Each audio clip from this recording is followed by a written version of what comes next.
Start strong, finish strong. Wolf is always scratching. Let's roll. Up at 3:45 a.m., cardio by 4:45 a.m., hitting the iron by 6:15 a.m., in my pickup truck by 7:15 a.m., heading to work, ready to get after it, ready to shoot. There's no substitute for hard work. I'm gonna make something out of myself, and it's gonna be so good, it's bad.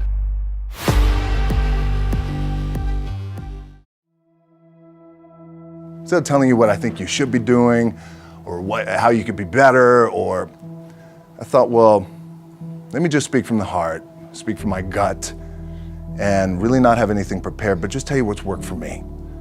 And maybe some of the stuff that's worked for me might work for you now, currently, presently, as you guys have your goals and ambitions, but then further on down the line, as you guys continue to live your life.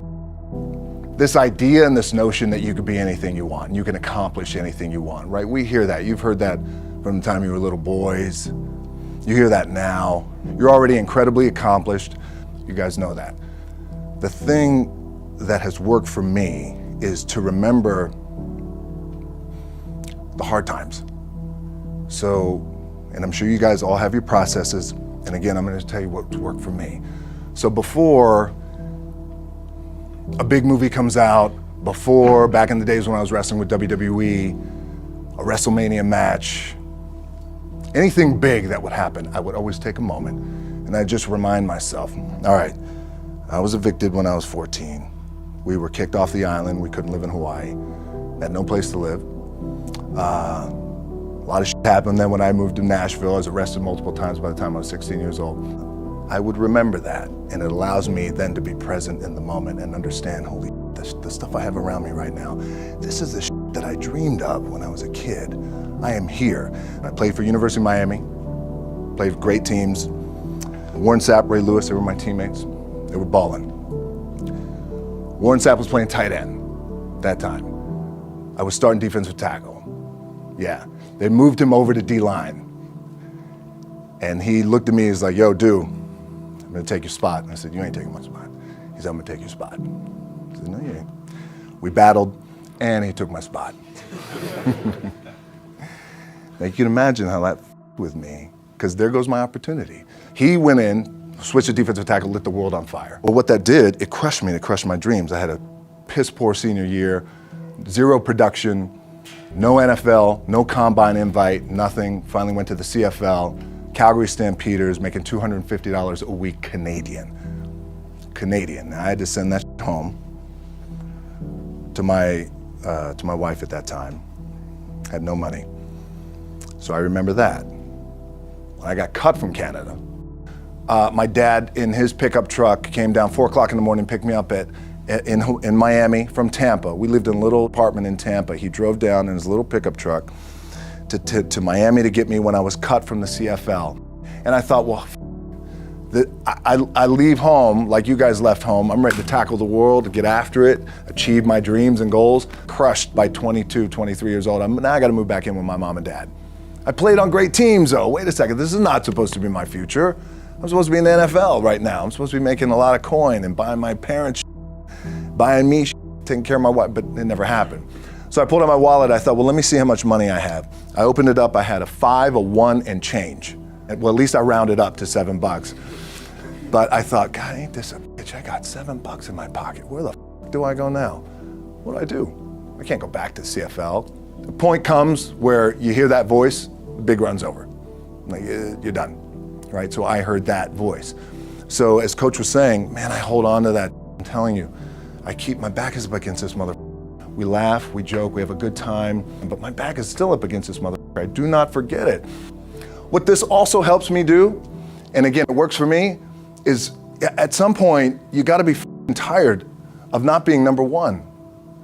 You have to be, and you gotta play angry, and I play angry. Now, I'm cool and calm with my approach, and when I step out on my field, which is a set, or, you know, like, there's some, and you're always gonna have haters, and haters are like, well, God damn, man, how many movies are you gonna make, or how much shit are you gonna do? Like, you do a lot of shit. I say, yes, it's my ambition.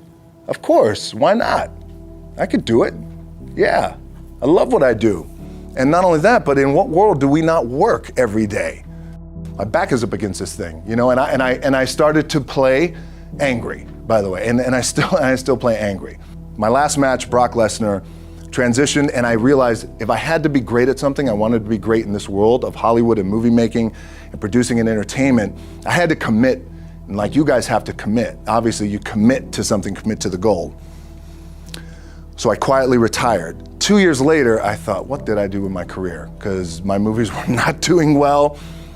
I was written off. I was like, it was around 2006, 2007. I was like, I left, I pulled a Jim Brown. I left when I was on top, like #1 in the wrestling business, and I left. It was a ballsy, gutsy, some call it stupid move, but I had to commit and I had to follow what was in my gut. What helps me is to keep the hard times in the front of my mind, because it allows me to go into these big moments that I've worked my ass off, and you guys have worked your ass off. It allows me to go into these big moments with a different perspective. What it also does for me, and again, this is what works for me. Like, my back is up against this mother. Every day, it's against this wall. But it's up against this mother, because it's what I believe in. And when my back is against this mother, then there's nowhere to go. But that way. That's it. Doesn't mean you don't smile. Doesn't mean you don't laugh and joke, right? You're happy. I'm a happy guy. But when it comes to business and when it comes to executing, it's up against this. And I got to go that way. And I don't give a fuck who is in front of me. They're not going to stop me.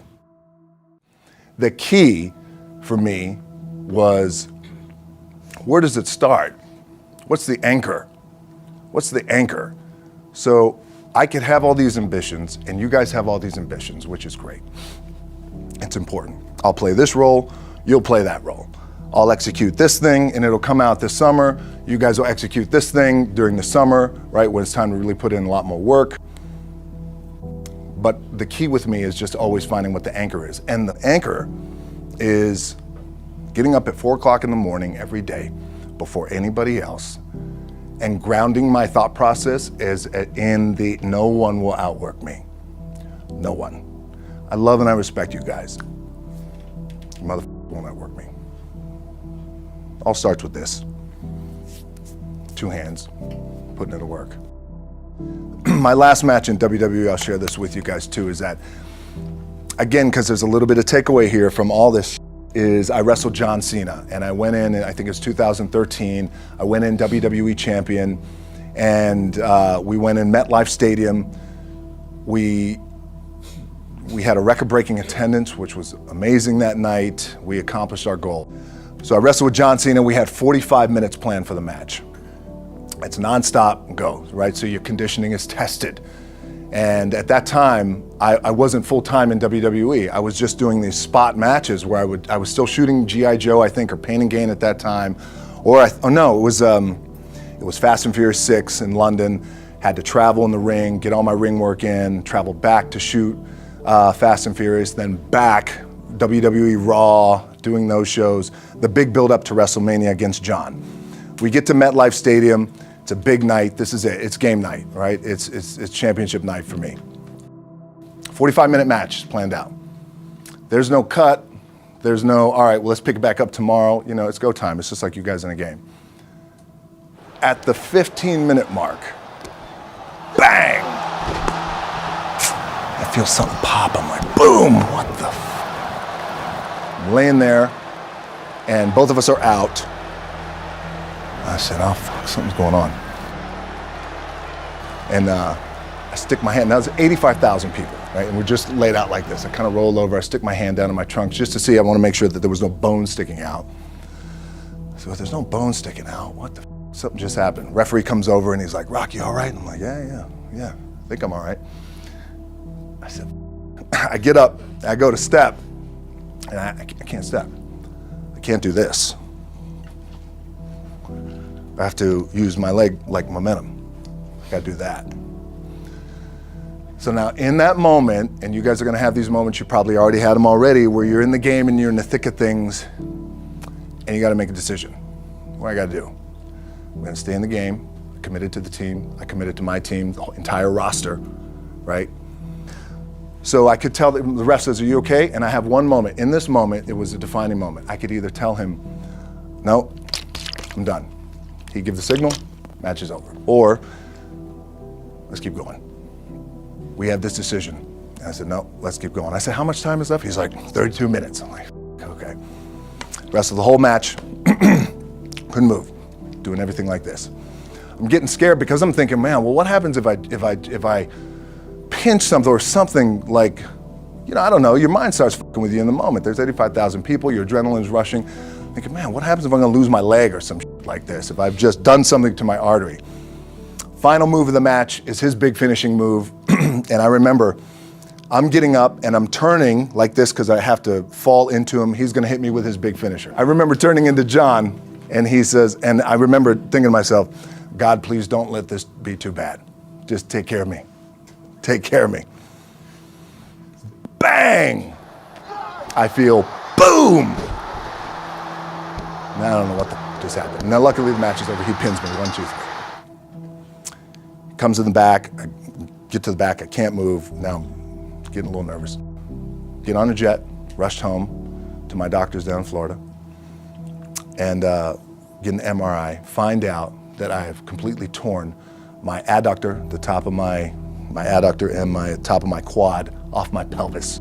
What I was proud of was to walk out on my own, but not only that, but in this moment where the odds are against you, people are watching, your team's depending on you, you either say, I'm done, or this whatever the is going on, it's temporary, and it may fuck me up at some point down the road.